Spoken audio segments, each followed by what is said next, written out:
is your studies going on? I hope you all wrote the test well. Did you write well? Okay. We are learning about the Industrial Revolution and the rise of imperialism. Is it? In the previous class, you have seen different impacts of Industrial Revolution. Okay. Today we are going to see the rise of imperialism. Okay, the rise of imperialism. How the imperialistic nations rose all over the world, and how did they made colonies, and what is the purpose for them to make colonies, and because of making colonies what happened. Okay, what's the result of this imperialism? That and all we are going to see in this class. Did you understand? Okay.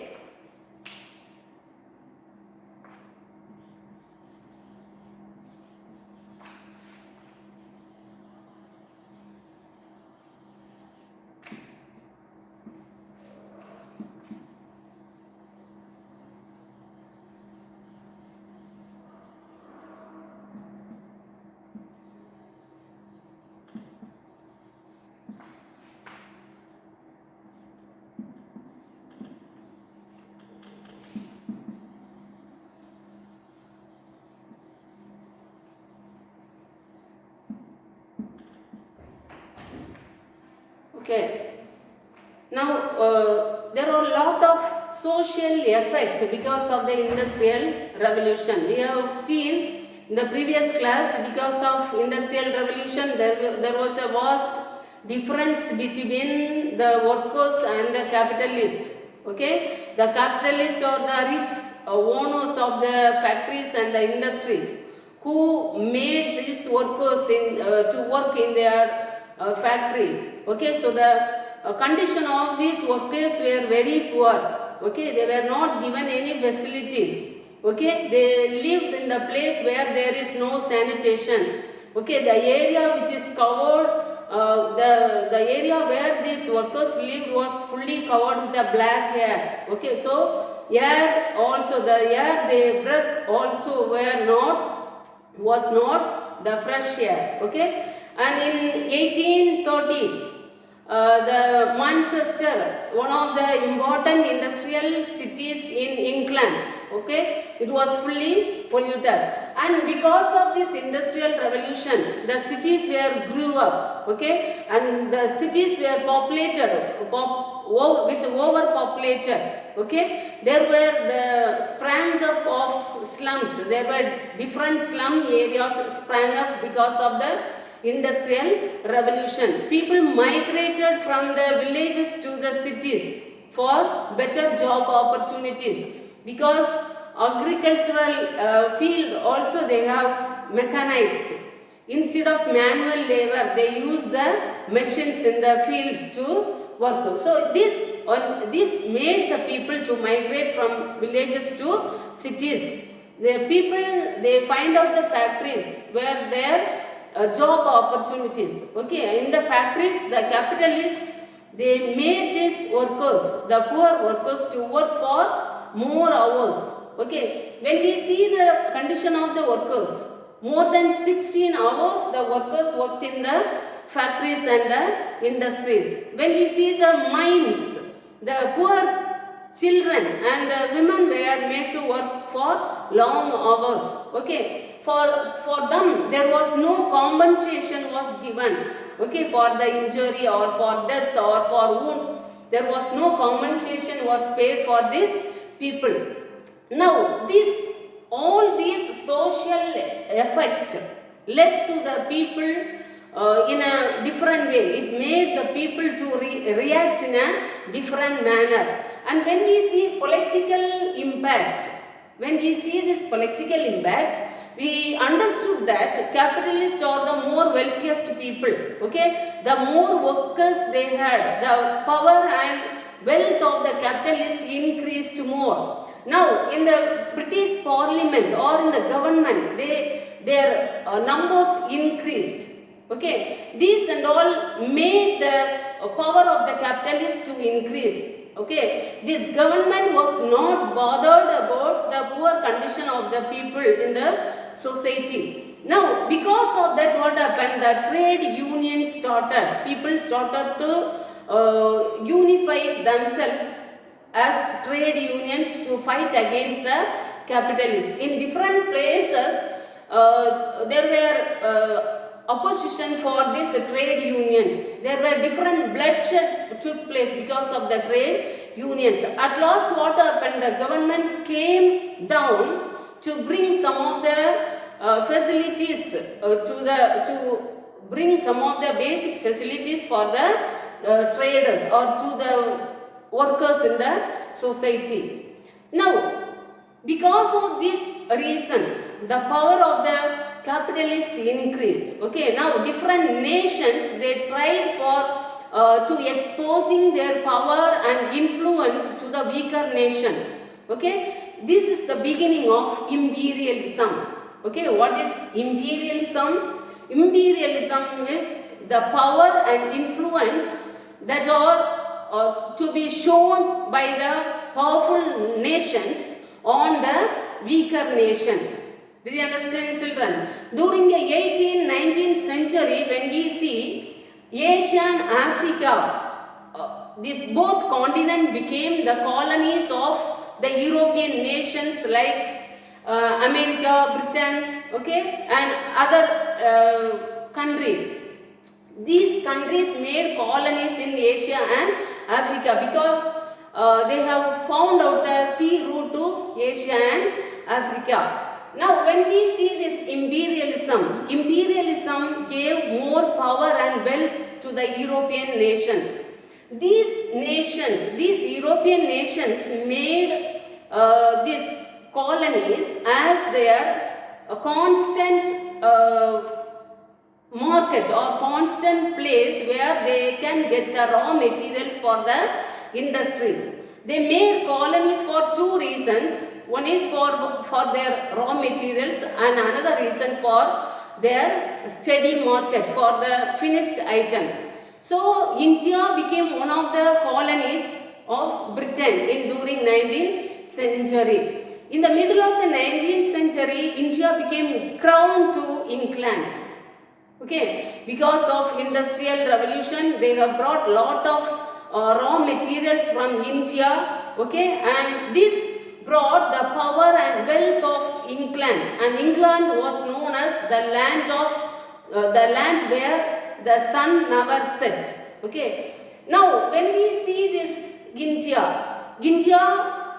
around 200 years under the control of Britishers because of this imperialism, and one of the most important colony of Britain. India became most important colony of Britain.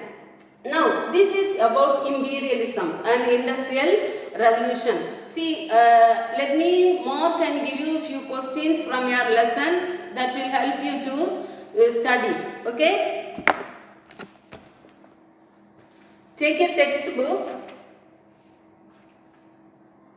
to page number 27, section A, first answer, coal and iron. Second answer, constant supply, first dash, second dash, ready market. Third answer, capitalism. Fourth answer, women and children. Fifth answer, colonies. Now come to match the following. First one 5, second one 4, third one 3, fourth one 2, third one 1, and fourth one 2, and the last one is 3. Turn to the next page, choose the correct answer. First one agriculture, second one steam engine, and third one Japan, fourth one workers, fifth one Europe. Section D, true or false. First one true, second one false, third one false, fourth one true, fifth one false. E section, first one page 27, second one page 20, third one page 25, fourth one page 25, Fifth one, A, page 25, B, page 25. F section, first question, A, page 20, B, page 21, C, page 22. Second question, A, page number 20 and 21, B, page 23, C, page 23. Third question, A, page 23. Third question, B, page 24, C, page 24. Fourth question, A, page 23 and 24, B, page 24, C, page 25. G section, first one, A, spinning jenny, B, hair greaves, Hargreave, hair greave, C, cotton, D, first one, you can write page number 23, okay, and you can choose any 4 subheadings: urbanization, factory system, divisions of labors, capitalism and economical disparity, okay. Other points also there, you can choose 8 points are there, you can choose any 4 points, okay. Now, turn your book to page number 20. Under the subheading Industrial Revolution, first 4 line you can mark for E2 answer. Industrial Revolution, till Industrial Revolution, you can mark for E2 answer. Then come to the next subheading, there are 3 dot points are given. All the 3 dot point you can mark for F1A question. F1A question. Then after marking the dot point, next line, large scale mass manufacture of goods was carried on in factories. From there you can mark for F2A question till the next page, end of the para. Till the end of the para in the next page you can mark for F2A answer. Okay. Now come to the subheading causes of the Industrial Revolution in England. Subheading surplus capital, stable government, agricultural revolution. You can mark for F1B question. F1B question. Then in the same page, next side, availability of coal and iron also you can mark for F1B question. F1B question. Then turn your book to page 22 under the subheading spread of Industrial Revolution. Fully you can mark for F1C question. F1C question.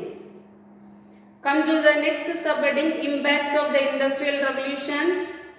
In that economical impact, you can mark from the beginning, first 2 line, GD question, okay. The Industrial Revolution led to the growth of many towns and cities. There you can close it. After that, move to the 5th line middle, the shifting of the population from rural to urban areas. This is GD question. Then come to the next subheading factory system till the large scale, which is given in red letter, 5th line beginning. Same answer, GD answer. After marking, come to the next subheading, 2nd line, the divisions of labors. Till the end of the para, you can mark for GD question. Again, come to the next paragraph, capitalism and economical disparity. From the beginning till the 4th line middle, the means of production, you can mark for GD question. And the same page, next side, 2nd para, the para begins like this. There was a wide gulf between. The para fully you can mark for 2 answers. Okay, this is the answer for 2 questions. F2B and F3A. F2B and F3A. Come to the next subheading, expansion of trade and commerce, beginning onwards till the next para, first para fully and the second para, third line, sale of finished product. You can mark for F2C question. F2C question. After marking, come to the next subheading, socialism. From the beginning, you can mark for F4A question till the end of the para in the next page. Till the end of the para in the next page, F4A question. Then come to the next subheading, harsh living condition of the workers. Here also, this is answer for two questions. One is F3B, another one is F4B. F3B and F4B. Till the middle of the 13th line, from the beginning till the middle of the 13th line, toll of human lives is given now. Till that you can mark for F3B question and F4B question. Next subheading, exploitation of workers from the beginning till the same page, next side below the picture, mines and factories. This is F3 question, F3C question. Exploitation of workers from the beginning till the same page, next side below the picture, workers for injury or death due to accident in mines and factories. This is F3C question. Now come to page number 25 under the subheading trade unions. From the beginning till the fifth line beginning, better working conditions, you can mark for E3 question. E3 question. Then come to the next side subheading, the rise of imperialism from the beginning till seventh line middle, powerful nation. E4 question. E4 question. From the beginning till the seventh line middle. Then come to the next para in the 18th and 19th century. That para fully you can mark for E5B question. E5B question. Then same page, next side on the top, second line ending. Colonies could be exploited to serve us. From there till the end of the para, E5A question. E5A question. Then in the same side, fourth paragraph, the para begins like this. Thus, the Industrial Revolution. In that, thus no need to mark. You can mark from the Industrial Revolution till the end of the para, 200 years.